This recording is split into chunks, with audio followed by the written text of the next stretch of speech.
after weeks of work, of sleepless nights, of hunger and hope. The room was no longer a dark refuge, but a sanctuary of ingenuity. Where once there had been chaos, now there was order. Where once there were ashes, now a spark glowed. The motor was there, silent but full of life. Tesla looked at it like one gazes at a sleeping child. He knew the journey was far from over, but something had changed. For the first time, he didn't feel alone in his vision, because even if the world didn't know it yet, a revolution had just been born in that small room. It's simple, and yet so vast. I no longer see it with the eyes of an inventor, but of a messenger.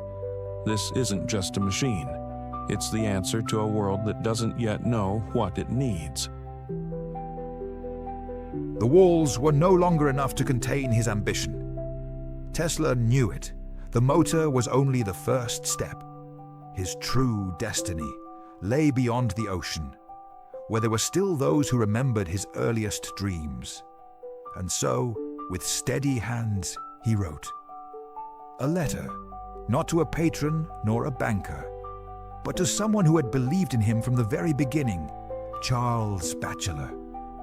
Each word was a seed, and within those lines, Tesla spoke not only of ideas, but of a vision begging to be born with all the force of lightning. They laughed when I spoke of a motor without brushes. They called it impossible, an illusion, madness. But you saw what others couldn't. Now, Charles, the time has come. Help me cross the ocean. Give me a place where this spark can become a storm. The words in his letter crossed the ocean and found ears, not in days but weeks. And then, finally, Tesla was summoned, not to a grand hall, not to a laboratory, but to a modest office filled with the scent of paper, ink, and business. There they were, Alfred S. Brown, director at Western Union, and Charles Peck, attorney, both with raised eyebrows and short patience. To them, Tesla was just another inventor with an impossible dream. But that afternoon, amid papers, formulas, and a wrinkled blueprint, something changed.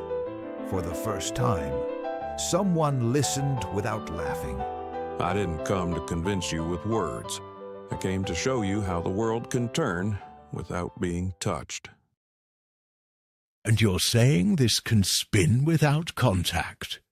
I'm not just saying it can. It already does. And if it works, what would you need to build it? All it takes is faith and a little copper. I'll admit, at first I thought this was just another impossible fantasy. But there's something about you, Mr. Tesla. Something that doesn't show up in the blueprints but can be felt. Conviction. And in this business, that's worth gold. Conviction or not, this challenges everything the industry accepts as truth. What you're proposing isn't just a motor. It's a revolution. Revolutions aren't made alone, Mr. Tesla. Are you willing to walk this tightrope with us? My whole life has been a tightrope, Mr. Peck, but I've never seen more clearly where I want to go. It wasn't a signature, nor a contract filled with clauses. It was something simpler, and therefore more powerful, a handshake. In that gesture, firm yet silent, three destinies converged. The dreamer who had seen a new world spinning in his mind. The lawyer who could read between the lines, even when the lines were made of lightning. And the banker who didn't believe in profits, but trusted in steady movement. Peck extended his hand first. Brown hesitated, just for a second, but a second that weighed like years. Then the hands met. An invisible spark passed between them. It wasn't electricity, it was momentum. Tesla didn't smile, but in his eyes, a flame danced. He knew what had just been born. It wasn't merely a company, it was a bridge. A bridge between imagination and industry. And like all great beginnings, it didn't arrive with thunder. Only the soft creak of 3 hands tightening over a table.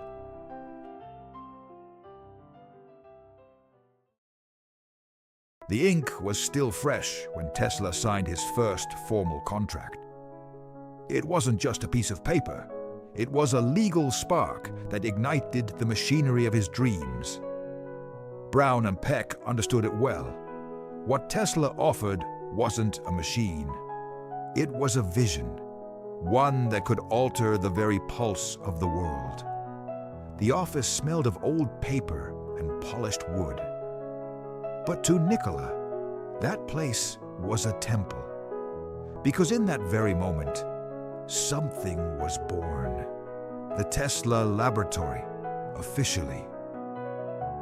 Father, Mother, this entire path has led me here. I'm not here to build wealth. I'm here to bring light. On a damp New York street, where steam rose from the manholes like sighs from a sleeping beast, a new door to the future was opening. Tesla wasn't stepping into a laboratory. He was stepping into his world. The first workshop of the Tesla Electric Company was more humble than grand. But among scattered tools and unpainted walls, something invisible filled the air. Possibility. There, with just the right light, the perfect silence, and the quiet murmur of a young genius working without rest, an electric heart began to beat. I don't need a castle, just space to create.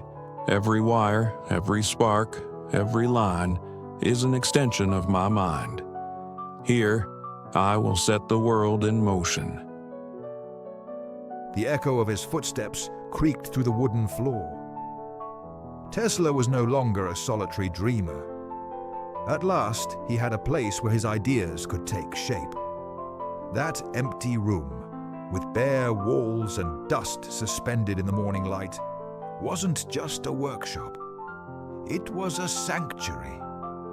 The space seemed to breathe with him, as if the future itself were waiting quietly in every corner. Here, this is where it all begins. No obstacles, no rejection, only ideas and electricity. I will make this place speak in volts and motion. Let every corner be soaked in invention. This is not a workshop. It's the heart of a new world. Inside the workshop, silence has its own echo. The walls, witnesses to failures and hopes, are bathed in the soft gold of sunset. Tesla moves through the room like one entering a sacred temple, touching each object with reverence, as if they were relics of a time yet to come. In front of him, a simple coil of copper. But in his hands, that metal becomes possibility. It becomes future. It becomes faith. How many times was I told no, that it was too much, that it was impossible? But when they spoke, I didn't hear rejection. I only saw this. This thread can cross continents. It can move thoughts. It can bring a mother's voice to her son's ear across 1,000 miles. They don't see it, but I do. I always have. The laboratory breathes once more. The silence is dense, almost sacred. Every table, every wire, every forgotten trace on the blueprints seems to await his return. Tesla walks slowly, like a man rediscovering an ancient language. His hands do not tremble. They know each tool as an extension of himself. He needs no noise, no applause, only the soft hum of a spark, the subtle language of unseen forces. And there it is, the flicker, the whisper of the universe, answering. A promise still alive, hidden in copper, light, and will. Electricity is not just energy. It is rhythm, it is order, it is will. One does not control it, one follows it. Yes, I have made mistakes, but I have not forgotten how to listen. Here, among these circuits and shadows, everything begins to make sense again. Some seek power. I only seek resonance, and as long as a spark answers, I will keep working. The sunlight fades slowly, but inside the laboratory, another light endures. Tesla sits, not from exhaustion, but from understanding. He no longer fights the world. He watches it. He interprets it. He needs no witnesses. His faith hasn't died. It has simply grown quieter, sharper. Outside, night falls. But within him, an idea still burns. I did not come to conquer the world. I came to understand it. As long as there is an idea that still breathes, a spark that still answers, a silence that still listens, I will remain. Glory is fleeting. Knowledge is eternal.